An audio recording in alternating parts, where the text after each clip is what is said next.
నమస్కారం. ప్రస్తుతం మనతో పాటు ప్రముఖ ఆధ్యాత్మికవేత్త, ప్రముఖ జ్యోతిష్య వాస్తు నిపుణులు ఉమామహేశ్వరరావు గారు ఉన్నారు. వారితో మాట్లాడిద్దాం. నమస్కారం గురుగారు. ఆయుష్మాన్ భవ.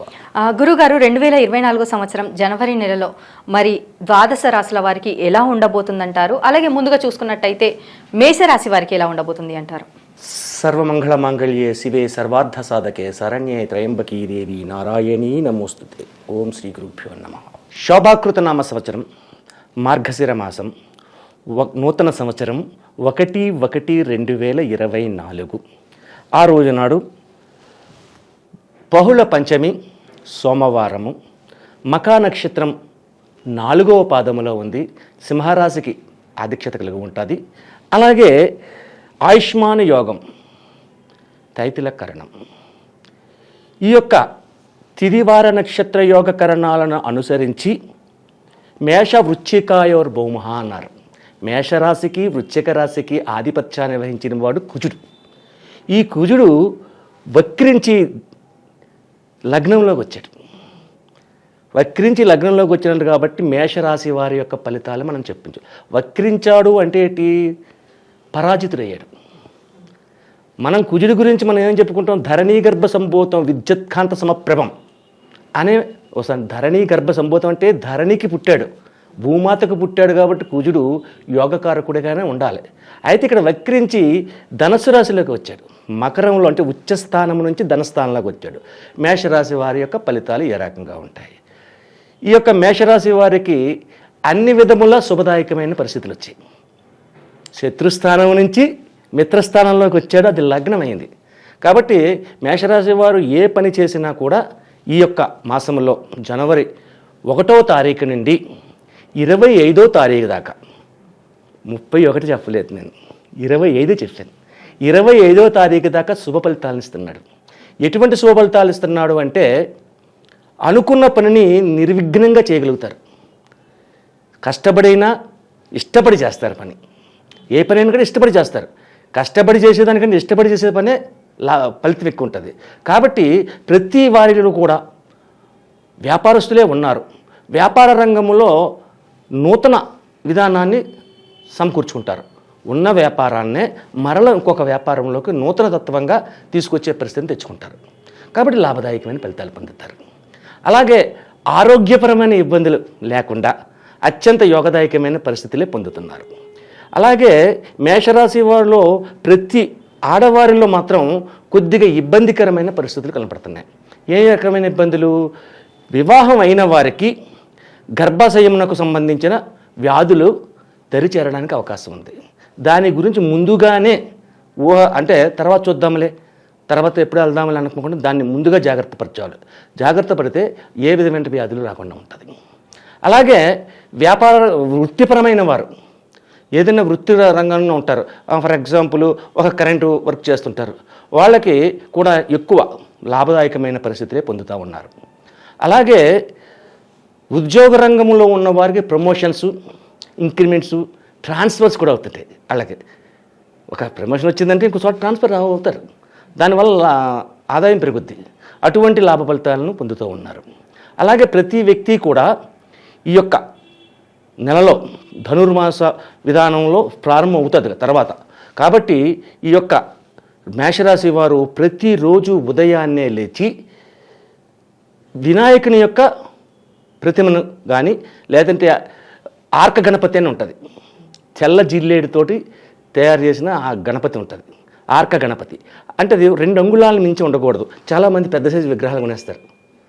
పెద్ద సైజు కాదు, 2 అంగుళాలను మించి ఉండకూడదు. ఆ 2 అంగుళాలని ఒక దేవుడు మందిరంలో పెట్టుకుని అక్కడ గరికను నైవేద్యంగా పెట్టి స్వామివారికి తెల్ల జిల్లేడు ఒత్తులను అమ్ముతారు. తెల్ల జిల్లేడు ఒత్తులు అమ్ముతారు.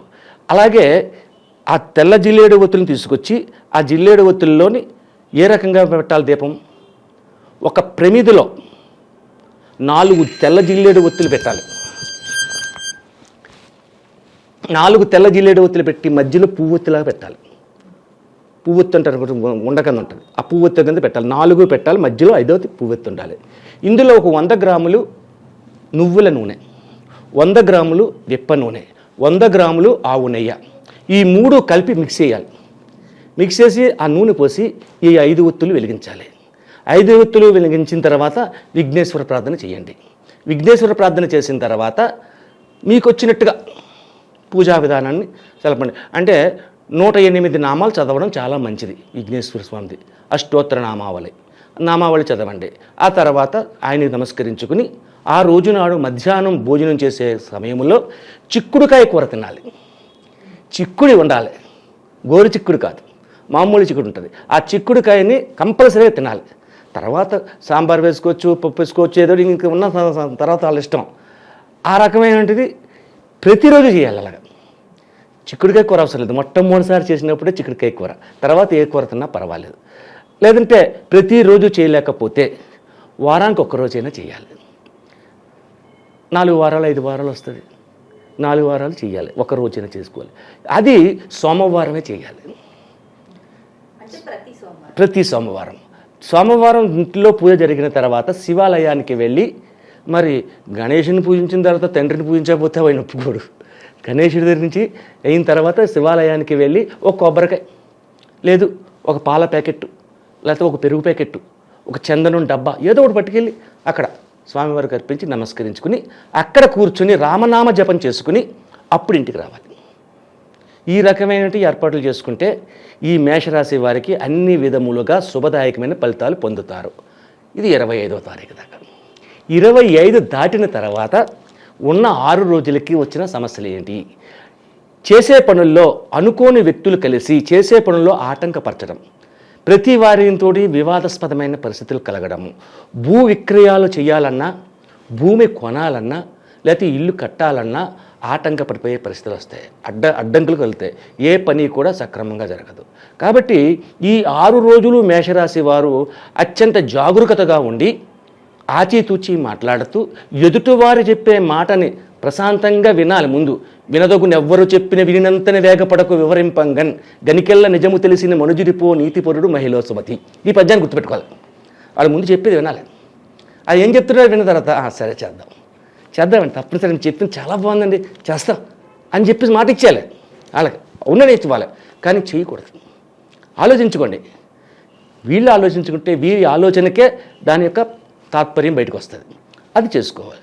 ఆ రకంగా ఈ 6 రోజులు చేసుకుంటే మేషరాశి వారికి అత్యంత శుభదాయకమైన ఫలితాలు పొందుతారు. మరి అలాగే ఈ నెలలోనే సంక్రాంతి కూడా వస్తుంది. మరి ఈ సంక్రాంతి సమయంలో ఎలాంటి సంక్రాంతి సమయము, భోగి సమయము, భోగి, సంక్రాంతి, కనుమ 3 ఉన్నాయి కదా. భోగి, సంక్రాంతి, కనుమ ఉన్నది. ఈ 3 చాలా విశిష్టమైన రోజులు. మన పల్లెటూరులో అయితే వీటికి ప్రాముఖ్యత ఎక్కువ ఉంటుంది. మన పట్టణాల్లో అయితే లేవు, కానీ పల్లెటూరులో చాలా ప్రాముఖ్యత ఉంటుంది. భోగి నాడు విరివిగా సూర్యోదయం కాకముందే లేవాలి. భోగి రోజు నాడు సూర్యోదయం కాకముందు లేచి తలస్థానం అంటే అభ్యంగన స్థానము అంటారు. అభ్యంగన స్థానం అంటే మర్చిపోయారు జనాలు.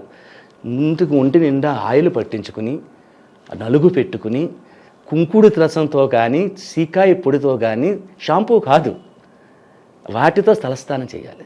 తలస్నానం చేసి విభూతిని ధరించి, ఆ విభూతిని ధరించిన తర్వాత భోగి మంట దగ్గరికి వెళ్ళి ఆ భోగి మంటలో మనకు తోచిన ఏదో ఒకటి చెక్క ముక్కైనా వేసి నమస్కరించుకుని ఆ తర్వాత ఇంటిలోకి వచ్చి భోగి మంటను నమస్కరించి ఇంటిలోకి వచ్చిన తర్వాత ఇంటిలో ఉన్న దేవుడు, మన ఇష్టదైవం ఎవరైతే ఉన్నారో వారి దగ్గర ఒత్తు పెట్టి, మామూలు ఒత్తే జిల్లేడు ఒత్తు అక్కర్లేదు, మామూలు ఒత్తు ఆవు నెయ్యితో దీపం వెలిగించి, ఆవు నెయ్యి పెట్టాలి, ఆవు నెయ్యితో దీపం పెట్టి వచ్చినట్టుగా పూజ చేసుకోవాలి.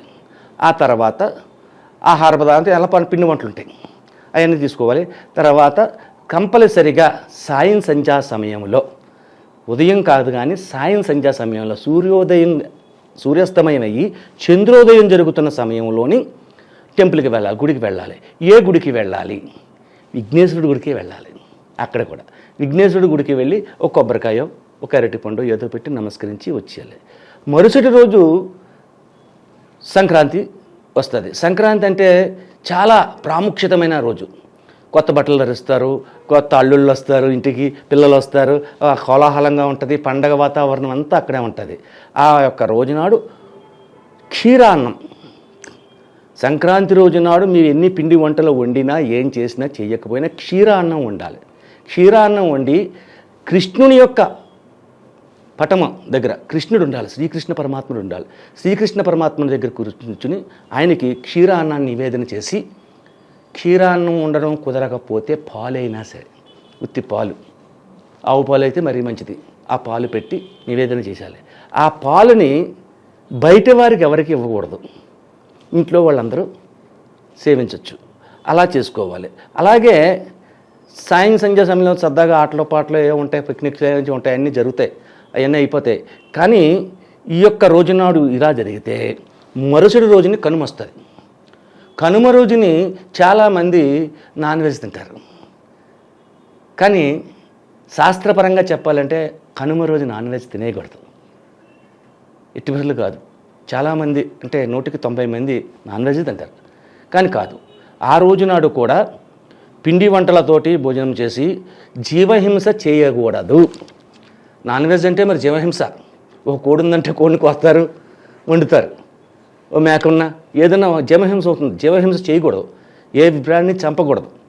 మనకు చేతనైనంత మట్టికి పెద్దలు ఎవరైతే ఉన్నారో, చనిపోయిన వారు ఉంటారు పెద్దలు, అలాగే ఇంట్లో ఉన్న పెద్దలు ఉంటారు, వీళ్ళందరికీ కూడా పెద్దలకి నివేదన చెల్లించుకోవాలి చనిపోయిన వారికి. అలాగే ఇంట్లో ఉన్న పెద్దలకి కాళ్ళకు మొక్కి నమస్కరించి వాళ్ళ ఆశీర్వాదం తీసుకోవాలి. ఏ సమయంలో తీసుకోవాలి? ఇది సంధ్యా సమయంలో తీసుకోవాలి. ఇది కూడా ఉదయం కాదు, సంధ్యా సమయంలో తీసుకోవాలి. ఈ రోజున కృష్ణుడి గుడికి వెళ్ళి కృష్ణ విధానాన్ని పాటించాలి. ఆ రకంగా చేసుకుంటే ఈ యొక్క సంక్రాంతి, భోగి, సంక్రాంతి, కనుమలకు ప్రాముఖ్యత కలిగిన రోజుగా చెప్పబడతాయి. కాబట్టి ఆ ప్రాముఖ్యత ఇది ఆచరించిన వారందరికీ కూడా శుభతత్వమైన దినానంగా మారుతుంది. ఆ నెలంతా కూడా ఏ గొడవలు లేకుండా అందరూ కూడా ఆనందంగా కాలాన్ని గడుపుతారు. ఈ సంక్రాంతి సమయంలో చేసే ఏ అయితే కార్యక్రమాలు ఉన్నాయో అవి అన్ని రాశుల వారికి వర్తిస్తాయా, లేదంటే మేషరాశి వారికి మాత్రమే? నేను చెప్పింది సంక్రాంతికి సంబంధించి అన్ని రాశుల వారికి పనిచేస్తారు. అందరికీ 12 రాశుల వారికి పనిచేస్తుంది, సర్వజనులకి కూడా పనిచేస్తుంది. అంటే ఈ యొక్క 3 రోజులు కాలం నేను ముందు చెప్పిన ఫలితములు మాత్రం మేషరాశి వారికి మాత్రమే సంబంధించింది, వృషభ రాశికి సంబంధించింది కాదు, మేషరాశికి సంబంధించింది. ఒక రకంగా చెప్పాలంటే మేషరాశి వారికి ఈ నెల అంతా కూడా అత్యంత శుభదాయకమైన ఫలితములే ఉన్నాయి. కానీ 25వ తారీఖు నుంచి 31వ తారీఖు వరకు జాగరూకతగా మలగడం చాలా మంచిది. అలాగే ఈ రాశి వారిలో రాజకీయ నాయకులకు కానీ, ఇటు విద్యార్థులకు కానీ, విదేశాలకు వెళ్ళాలి అనుకునే వారికి కానీ ఎలా ఉండబోతుంది? విద్యార్థులకు విదేశాలు వెళ్ళాలంటే నిరాడంబరంగా వెళ్ళగలుగుతారు, అది పొందుతారు, దాని యొక్క విలువ ఉంది, అది సాధించిన విధానం కూడా ఉంటుంది. అలాగే రాజకీయ నాయకులు అన్నవారికి కూడా 25వ తారీఖు వరకు కూడా తిరుగులేదు. వారు చెప్పిన మాటకి ప్రతి కూడా ఫలిస్తుంది, మాట ఫలిస్తుంది. అలాగే పెద్దల వద్ద నుంచి కూడా మన్ననలు పొందడం అనేది జరుగుతూ ఉంటుంది. ఆరోగ్యపరమైన పరిస్థితులు స్త్రీలకు మాత్రం బాగోలేదు. ఆరోగ్యపరమైన పరిస్థితుల్లో స్త్రీలు మాత్రం కొద్దిగా ముందు జాగ్రత్తగా తీసుకోవాల్సి వస్తుంది. అలాగే గురువుగారు, మేషరాశి వారికి ఈ జనవరి నెలలో ఎలా ఉండబోతుంది, అలాగే వీరు ఏ దేవతారాధన చేసుకుంటే మంచిది, అలాగే సంక్రాంతి సమయంలో ఎలాంటి నియమాలు పాటించాలి అనేసి చాలా చక్కగా వివరించారు గురువుగారు. ధన్యవాదాలు. ఆయుష్మాన్ భవ.